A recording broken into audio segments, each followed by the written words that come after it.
Hi! We are the people who made Bailiwick the movie, which we hope you saw, because we're going to be talking some spoilers.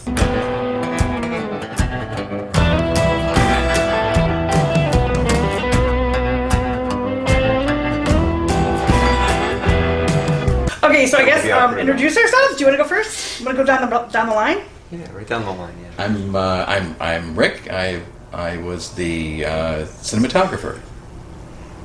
Cindi, ninja. Yes. Cyndi was our rock. My name's Dan. I played John. My name's Tonia. I am the writer and director and editor. My name is Nicholas Joseph Mackey. I played the amazing, sexy boss, and also am an executive producer. All true. All of this is true. Can I just ask a question first? Is that Yes. okay?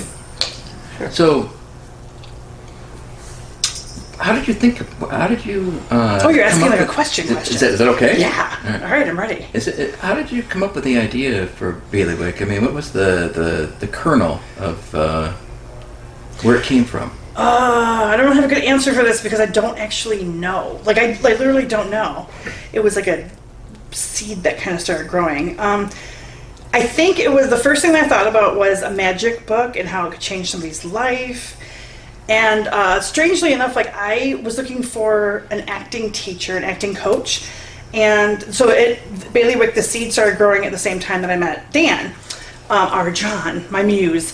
And so I saw him in a film, and then I looked him up on Facebook, and he was actually an acting coach. And I thought, oh my gosh, he lives like really close to me, and I want to go take some acting lessons. So when I did, it was right around the same time that the idea for Bailiwick was coming to be.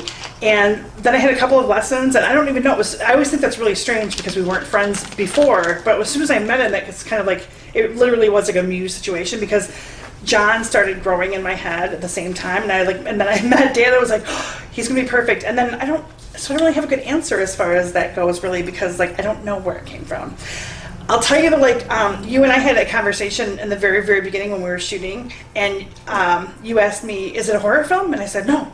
And then you're like, is it a comedy? And I said, no. And then you were like, well, what is it, And so you wanted something to sort of be inspired by, or like, what are we doing here, And the thing that I said was, the only thing that came to mind was Dexter, because I love Dexter and I love the way it's shot. And it really, there's a couple of similarities, but Dexter, like every episode of Dexter, it's kind of bright and sunshiny, even though it has to do with like this darkness of this man who is kind of alone. And so that was similar. And every episode of Dexter has comedy to it, but it also has darkness to it. So that kind of reminded me of the film too. And that's kind of where the similarities ended as far as Dexter. But because I love Michael C. Hall's performance so much, and of course I love this guy's performance so much, so we did have an homage to Dexter when John is bringing the donuts into work. That was my homage to Dexter. But yeah, so. I gotta say, your performance, you're my favorite John. Ever. Of all the people who have played this role, thank you. I appreciate it. I'm pretty happy that, yeah. Pretty happy. So, Well, it's interesting you're talking about how Rick was trying to find a definition in terms of genre. And when you and I talked about it from the very beginning, I felt like I got it. I felt like I understood where you were coming from in terms of what the character was about. And I never really thought about it in terms of genre. I thought about it in terms of character, because the process was so unorthodox in that we had a character in mind. Tonia talked to me about the character before we had the thing written. Mm-hmm. And in fact, I think the very first thing we shot was the kids chasing the kids around the carnival, and we didn't even have a script yet. It was just, these are kids who gave you a flyer for a show, and then you go to the carnival and they're not there, and then you see them and chase them around, and then they lead you to this other place. But even then, I felt like I understood the character, which is interesting because usually you get a script is written, and then you have a director who probably didn't write it, and actors who didn't write it, and then the director and the actors have to interpret what this character is about, try to figure out what the playwright or the screenwriter meant. Mm-hmm, yeah. And in this case, we had a character that I felt like I knew, and I would actually go through my day thinking, how would John deal with this? What's John's morning routine like? I go to a coffee shop, and the friend of mine's the owner, and how would John feel in here as opposed to going to Starbucks, because John's very socially awkward, So I would always think in those terms, and I kind of understood John. So then when I got the script, it was like, oh, this is a bunch of stuff that's going to happen to this guy that I already know. So it was a really interesting way to approach the It's a great film. way to think of low-budget filmmaking, I think, is also. It's a very organic way Yeah. of building a character that seems true, doesn't it? Yeah, it really felt that way. Yeah. I was impressed. I was very impressed. I always like it when characters are doing something or reacting to something, and that seems to be when you get the most true performance out of actors that don't have a lot of experience. I think is you're in the moment and things are actually happening to you, and that's when you get the best stuff. I think. Right, when they're really surprised. Yeah, by and something. when you do something unexpected, right? And you have something that you try, and then you switch it up, and it's unexpected. You get a real reaction. That's cool. That's all gold. Yeah. Well, one of the things that I liked so much about Dan too, and what he was so good at, is, and I appreciate you trusting me through this, but so many times we would shoot, and because you didn't have a black and white script to follow, we went by days. We called it like day 2, day 3, day 4, day 5, And so I would basically, John goes on this journey through the story, and he changes so much day to day. So when we were filming, I could basically say to Dan, okay, this is day 3. So here's where you are now. You don't have the book yet. You're still in that sort of shy, internal guy who doesn't have the confidence yet. You're still being beat up by your boss. And this is where you are. So he would just snap into that so simply and so fluidly. And then we could very well 15 minutes later say, okay, now it's day 6. And you're a totally different person, In a different costume. Yeah. Yeah. Well, a change of the shirt, that means a different day. Yeah. And that's where Cyndi comes in as the on location ninja. That day, there was one day when we shot the entire morning montage. It was John's routine getting ready for at John's house. his breakfast. He was packing his lunch, and it's the same thing. Dana brushing his teeth, and it was just this montage meant to here's the monotony of John's routine, and that was what I call the day of days because we had to go through that entire thing. Yeah. Now it's How many wardrobe changes we go through? that day. It had to be seven or 8 Per room.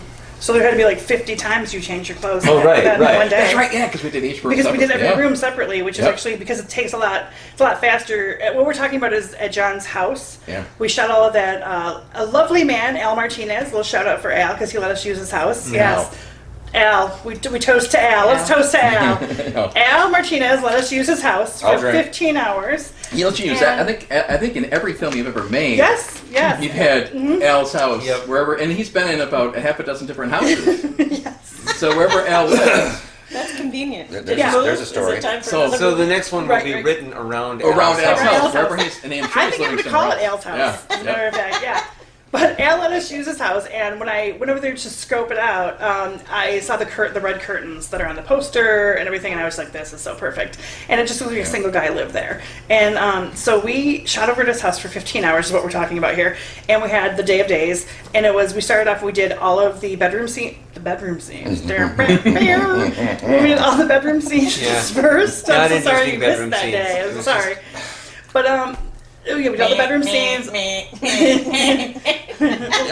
That's more the action. It was me waking up in the morning every day. So we did the bedroom scenes first, did the bathroom scenes, kitchen, living room, and then the dining room at the table scenes. And that was all shot in one day. And it was a long, long day. And let me tell you, Nick wasn't with us that day, but these 3, I already loved them, but now I just love them so much more because about 8 hours in, I looked at my notes, which were crazy, page after page of notes, and I said, you guys, we're never going to finish all of this in one day. So you just say the word when you're tired, we'll wrap it up, we'll come back. And they all just kind of looked at me and went, so anyway, and then they got back to it, and I was like, okay, they're not ready to quit, so let's just keep going. But we changed clothes he changed clothes so many times. And Cyndi was on it with the changes in the wardrobe. She fed us, she drank, she gave us water. She made sure everything was done so that Rick could focus on the camera work. I could focus on the shots that we needed to get. Dan could focus on being John and finding where John was at all of those moments. And Cyndi just, like I said, she put food in our mouths, like as we were, just to make sure we had Sometimes sustenance. literally. Yeah, no, literally, yeah. But that was a great day though, and we loved it. And I love all the shots. And when I was editing it, it was like we didn't miss anything either in that day. I did the most that was important great. thing. I Yes. stayed home, out of the way. I stayed the hell out of the way, away from everyone to not piss no one off. I had a really, really important job. Well done. Well done. Thank you. Bravo. Inspiration. Yeah, that's about as minimal set I think you can get. We just had 4 people. Right? No, Oh my gosh. that was something I appreciated from the start, was the way, especially compared to other indie films, where I've had days I sat there for 18 hours and I didn't shoot a single scene, didn't need to be there, it was a waste of my time, and where you had it broke right down where, Nick, be here at 1 o'clock, you're shooting at 1:30, you'll be out of here by 5 or 6, and every single thing was Yeah. Oh, right the way thanks. and that's So organized. appreciative. So You have no idea. Like, that was the Thank first you. thing I told everyone when they were, so how has this movie been going? And I'm like, oh my God, I feel like a movie star when I showed up. Because I would show up and you were right ready for me right then. Thank and I would you. boom right into the scenes that we were supposed to do, and that made me feel like more of a worth even. I gave a better performance because I didn't have to sit there for 2-3 hours getting aggravated or annoyed or, like, are we even going to get to me today? Oh. Where you've had some people that, they won't even tell you. They'll make you sit there literally 12 hours and you're going, am I even going to shoot today? Yeah. And they won't let you know. And your set, man, every single day was boom, right on time. I got there, I shot, I got to leave if I wanted to. I'm so type A, so that's like just the best compliment you can get. I'm the same way, and that worked out so well for me. But you know what? I mean, with indie film and the budget that we're talking about here, I don't like to waste people's time. Like, the one thing that I try to do is, and this has gotten tighter because now Rick and I have done like 2 short films and then 2 features together, and like it's gotten better, as I've learned a little bit more about what we're doing on set and everything. But that does mean a lot to me because I certainly have been on sets before where I see people at whatever, and sometimes it's based on their pre-production or lack of pre-production, and sometimes it's just that they're just rude and didn't bother doing it. Yep. Because you're always going to get things that come up, and you're always going to get that kind of thing. But that means a lot to me because I do try to take that into consideration, because without having a big budget where I can throw it at people, it's like the one thing I can do is try not to waste people's time. So thank Right. you. That means a lot to me. Thanks. Yeah, and it made it like many films where you don't. On a film, you generally don't get to rehearse your scenes. Like in a play, Yeah. you rehearse every night for several weeks, and then you do the play.